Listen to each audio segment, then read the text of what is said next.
Coucou tout le monde, bon bah c'est bon, je vous fais une vidéo de mon retour en France. Donc je suis rentrée jeudi dernier, donc je crois que c'est mon 5e jour en France.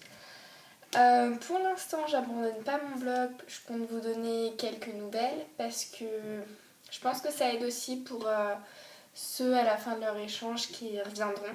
Parce que le retour n'est pas du tout facile. Pour mon cas, je pense que ça a été un peu moins dur que certains parce que j'étais la dernière de mon district à partir et donc du coup je sentais que c'était le moment de partir parce qu'il n'y avait plus personne, tout le monde était déjà rentré, tout le monde m'envoyait des messages, j'envoyais des messages à tout le monde pour savoir comment ça se passait dans leur pays, tout ça. Et donc moi j'étais un petit peu la dernière à partir, donc j'ai senti la fin arriver en fait. Donc vers la fin, je me suis dit bon bah c'est bon, maintenant c'est mon tour. Par contre, oui, c'est triste et bon à l'aéroport, j'ai pas trop pleuré, tout ça. En fait, j'ai pas du tout réalisé et je pense vraiment qu'on réalise pas en fait qu'on va rentrer parce que comme beaucoup d'étudiants d'échange le disent, quand vous rentrez ici en fait, vous vous rendez compte que rien n'a changé et en fait vous avez l'impression que vous n'êtes jamais parti. Et c'est ça en fait qui peut vous déstabiliser un peu parce que vous êtes parti, vous avez beaucoup changé, vous avez envie de changement, vous avez des projets en tête et vous retrouvez votre vie totalement comme vous l'avez laissée. Tout le monde est toujours pareil, vous allez emprunter le même bus le matin pour aller au lycée, vous allez... Enfin c'est pareil quoi. Donc c'est un peu déstabilisant, mais il va falloir s'y faire. Pour l'instant, mon retour, ça s'est bien passé. Je suis pas mal occupée aussi entre défaire mes valises. J'ai pris quelques cours de maths, voilà quoi. Voilà, je revois mes amis. Je repars mercredi en vacances dans le sud, donc pour 2 semaines. Donc jusque-là, je suis pas mal occupée à revoir des gens et tout ça. Donc pour l'instant, ça va. Il pleut là et il pleut. C'est génial. Donc là, pour l'instant, ça va. Mais je pense que par contre, quand je vais reprendre les cours, là, ça va vraiment... Là, c'est mon angoisse numéro un, c'est les cours. Et je sais pas, j'angoisse vachement en fait pour les cours parce que reprendre une S et tout ça, moi je suis pas du tout mathématique, je suis pas du tout scientifique. Je sais que si je m'y mets, je peux y arriver, mais voilà, après un an en Amérique, ceux qui vont partir en Amérique, franchement, ne vous inquiétez pas pour le niveau scolaire. Franchement, ne vous inquiétez pas, vous vous rendrez vite compte que en foutant rien, vous aurez des notes meilleures que la moitié des Américains dans votre classe. Donc vraiment, ne vous en faites pas. Puis moi, j'ai pas vraiment pris des cours super durs en Amérique, donc en même temps, voilà, donc mes projets. J'aimerais m'investir un peu plus dans l'Eurotex. Alors l'Eurotex, pour ceux qui sont avec l'Eurotaris, c'est une fois que vous êtes plus dans votre pays d'accueil, que vous revenez, vous êtes un ancien étudiant d'échange, ce qu'on appelle un rebound. Et donc vous pouvez vous investir dans l'Eurotex et avec l'Eurotex vous entrez en contact avec les étrangers, les étudiants étrangers qui arrivent en France, vous faites des sorties avec eux, tout ça.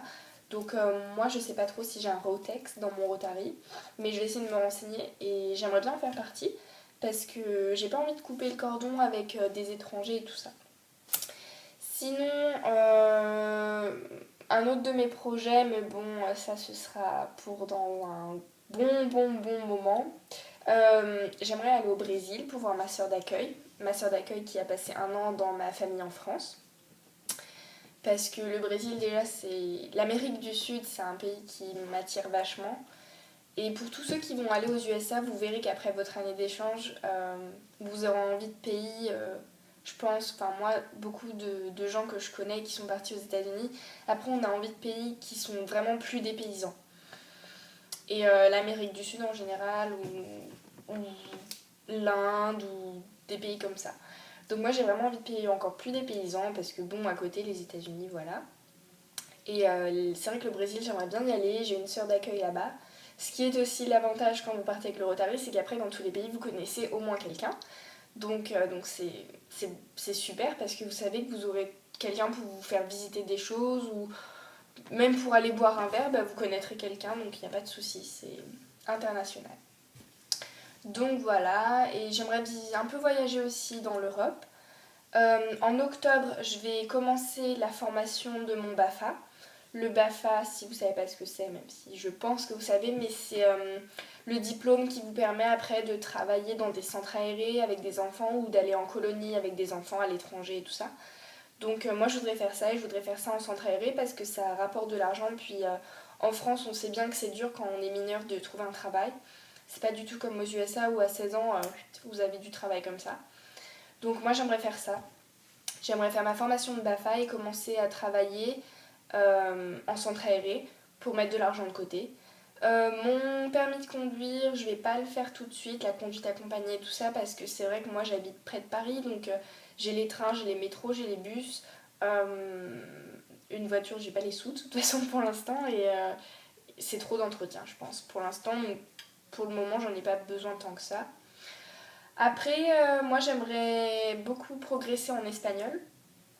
Euh, alors je repartirai pas un an comme ça maintenant et tout ça, non, je vais me laisser du temps. Mais j'aimerais bien faire 2 mois pendant les vacances ou quoi que ce soit dans un pays qui parle espagnol.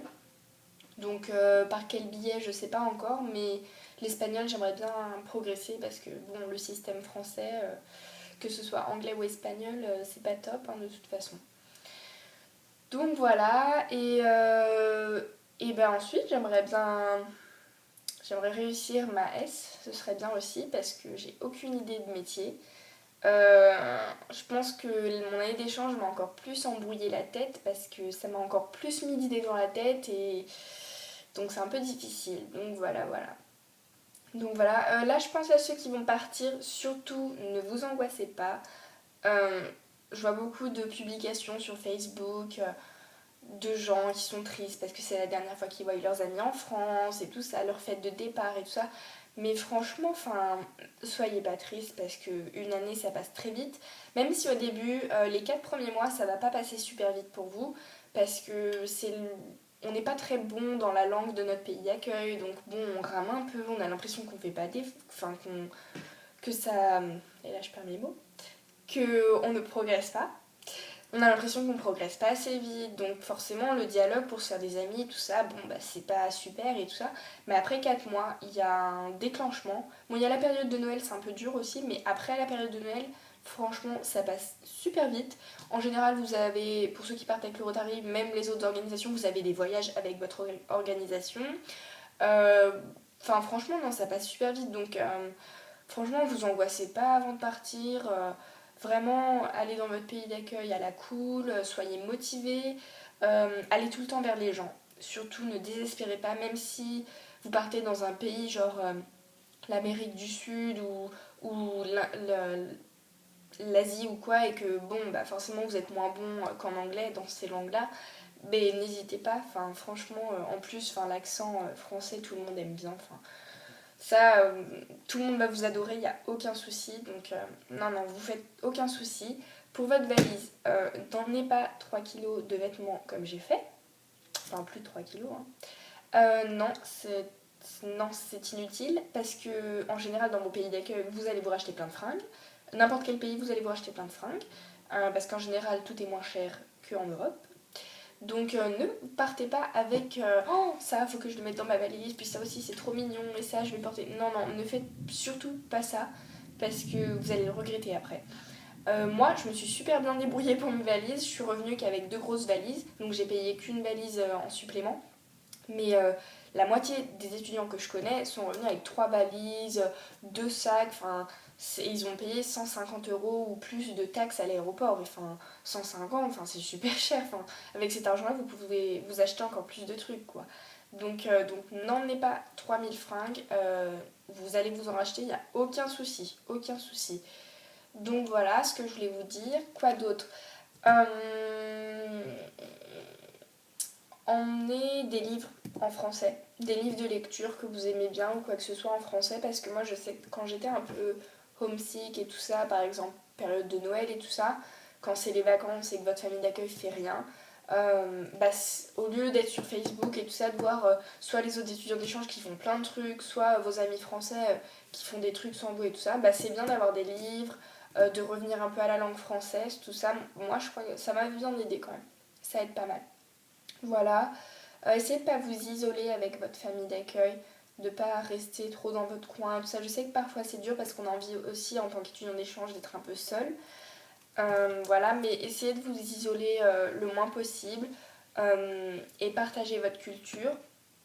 Même si vos familles d'accueil, au début, elles peuvent vous paraître un peu froides et tout ça, mais en même temps, elles ne vous connaissent pas. Vous arrivez dans leur vie comme ça. Donc persévérez.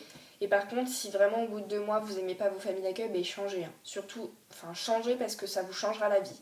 Ne restez surtout pas avec une famille d'accueil avec qui vous n'accrochez pas, parce que franchement, ça va vous gâcher votre échange. Et même si votre consuleur vous dit oui, non, mais c'est toi qui as un problème, c'est pas ta famille, tout ça, essayez de voir au lycée, tout ça, des gens que vous connaissez qui voudraient bien vous prendre parce que non, non, des fois vous accrochez juste pas, enfin voilà, il n'y a pas d'atome crochu, il n'y a pas d'atome crochu, hein, on va pas chercher plus loin. Donc voilà, c'est votre échange, hein, c'est vous qui décidez. Voilà, qu'est-ce que je pourrais vous dire d'autre? Bah, éclatez-vous parce que ça passe très vite. Puis pour le retour en France, bah, dans un an, revenez sur mon blog pour voir comment ça s'est passé pour moi, pour des conseils, tout ça, parce que le retour n'est pas facile. J'en connais beaucoup qui ont fait une petite dépression après. Moi pour l'instant ça va, mais par contre je pense que quand je vais reprendre l'école, là, ça va se faire sentir, là, le choc culturel. Donc voilà, voilà. Je vous fais des gros bisous. Si vous avez des questions, si vous voulez que je fasse une vidéo sur un quelconque sujet, un article, sur mon année en Amérique, d'un truc que j'ai pas évoqué ou quoi que ce soit, surtout n'hésitez pas.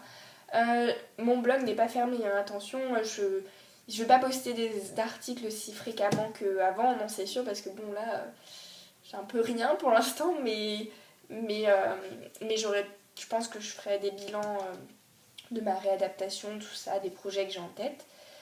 Donc passez de temps en temps, je ne sais pas, ou donnez-moi même de vos nouvelles, voilà. Et en tout cas, je voulais vraiment remercier tous les lecteurs de mon blog qui m'ont suivi, qui ont posté des commentaires, qui m'ont posé des questions, Enfin voilà, parce que vraiment, en commençant ce blog, je l'ai commencé pour moi, voilà, juste pour me souvenir, et puis ça a pris plus d'ampleur que ce que je pensais. Et j'en suis super heureuse parce que vous êtes juste des lecteurs en or.